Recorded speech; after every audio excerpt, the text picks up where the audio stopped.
സമ്രാട് ചൗധരി സർക്കാർ വിശ്വാസ വോട്ട് നേടിയിരിക്കുകയാണ്. ആദ്യമായാണ് BJP-യുടെ നേതൃത്വത്തിൽ ഒരു സർക്കാർ ബീഹാറിൽ അധികാരത്തിൽ വരുന്നത്. പി ബസന്ത് വിവരങ്ങളുമായി ചേരുകയാണ്. ബസന്ത്, അങ്ങനെ ആദ്യമായി ബീഹാറിലെത്തുന്ന BJP സർക്കാരിനെ നയിക്കാൻ സമ്രാട് ചൗധരി എന്നുള്ള തരത്തിലേക്ക് തന്നെ അതിന് വായിക്കേണ്ടതുണ്ട്. വിവരങ്ങൾ.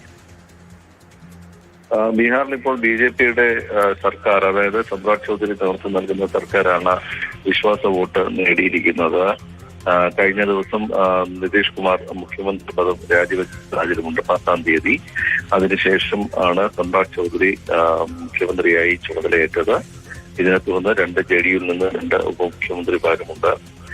ഇതിന് പിന്നാലെയാണ് ഇപ്പോൾ ഇന്ന് സഭ ചേർന്ന് ബീഹാറിൽ BJP സർക്കാർ അല്ലെങ്കിൽ NDA സർക്കാർ വിശ്വാസ വോട്ട് നേടിയിരിക്കുന്നത്.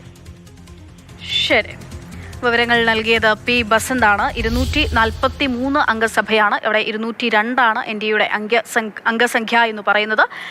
ആദ്യത്തെ ബീഹാറിലെ ആദ്യത്തെ BJP മുഖ്യമന്ത്രിയായി ഇപ്പോൾ സമ്രാട് ചൗധരി അധികാരത്തിലേറുന്നു എന്നുള്ളതാണ്.